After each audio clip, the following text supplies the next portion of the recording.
सुभग सुचि सता यथारामशील ज्ञानी गुण।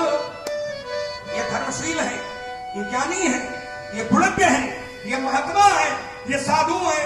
अब विचार करिए, क्या कोई अपराधी का कार्य हो जाए, कोई अपराधी अपराध करके चला जाए तो अपराध होने पर भैया क्या साधु महात्मा ऋषि मुनि ज्ञानी लोग प्रसन्न होते हैं का?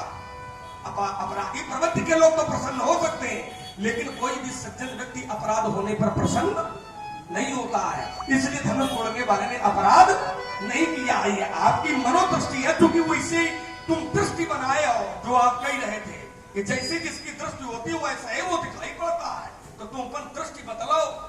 जो आखिर में तुम ज्यादा दूसरे रंग का पर्दा चढ़ाए हो, आंखों में दूसरे रंग का पर्दा चढ़ाए हो, तो ये पर्दा हटाओ।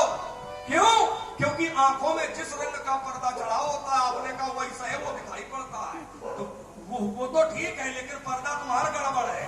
और अगर कौन आखिर में तकलीफ हो तो बताओ, हम राजा के तुम्हारी व्यवस्था करें आखिर की, चिंता न कीजिए।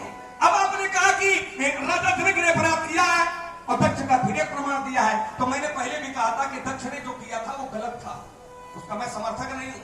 क्योंकि दक्ष ने शंकर जी के विरोध में यज्ञ किया था, लेकिन जनक जी ने शंकर जी के विरोध में यज्ञ नहीं किया है ना।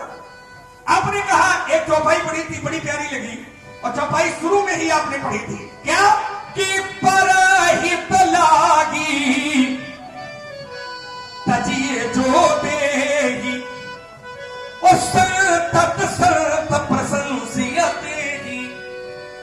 तो ये कहा है कामदेव ने, ध्यान देना थोड़ा। ये कहा है किसने? कामदेव ने। कब? जब शंकर जी समाधिस्थ थे, तारकासुर का अत्याचार बढ़ा था। शंकर जी की समाधि कैसे टूटे, इसके लिए देवताओं ने कामदेव को प्रेरित किया कि तुम जाओ शंकर जी की समाधि भंग करो।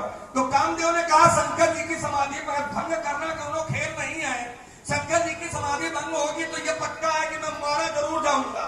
फिर उसने विचार किया कि कोई बात नहीं, अगर मैं मारा भी जाऊंगा तो परहित लाग तजी जो देही तो संतत संत प्रशंसी देही।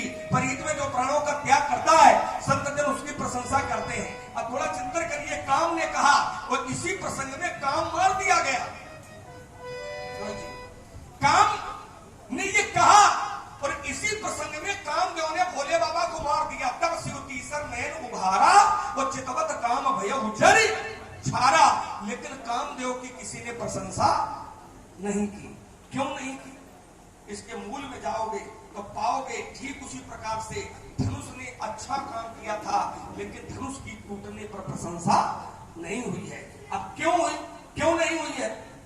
क्योंकि इसने भी कुछ गलत किया है और कामदेव ने भी कुछ गलत किया था। इसलिए महाराज धनुष तोड़ने वाले ने सुंदर कार्य किया है, दिव्य कार्य किया है, विरोध न करो, ये हमारा परामर्श है। क्या फायदा, कुछ भोग ही लियो। अगर एक चिंतन देते हैं श्री सुमेर का। अभी थोड़ी देर पहले लक्ष्मण ने ये बात हमसे कही थी, अब इन्होंने फिर उसी बात को लेकर रखा। हालांकि इन्होंने हमारी बात को हमारे ऊपर भी लागू कर दिया। बोले आपने की दृष्टि खराब है। अच्छा, हमारी दृष्टि क्या खराब है? अगर हमारी दृष्टि खराब होती तो तुमको हम आशीर्वाद क्यों देते?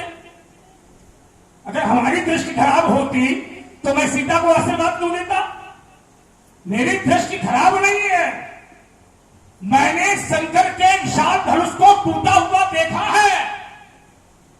इसमें दृष्टि नहीं, इसमें मेरा रोष है, मेरा क्रोध है। इसमें दृष्टि का दर्शन नहीं है। देखे चाप खंड वही जाने तो अपनी बोले पत्थर के छोड़ा और कहू जल धनुष के तोड़ा। वो तो प्रत्यक्ष है। और फिर जो अपराध प्रत्यक्ष होता है तो अपराधी की खोज होती है, लेकिन उसमें दृष्टि की आवश्यकता नहीं होती है। ये सदैव याद रखो, उसमें दृष्टि की क्या आवश्यकता है? क्योंकि वो है नहीं, हमने देखा नहीं है। मतलब खोज बिना आंखों के हो जाएगी क्या? नहीं, खोज होगी, क्या कहा?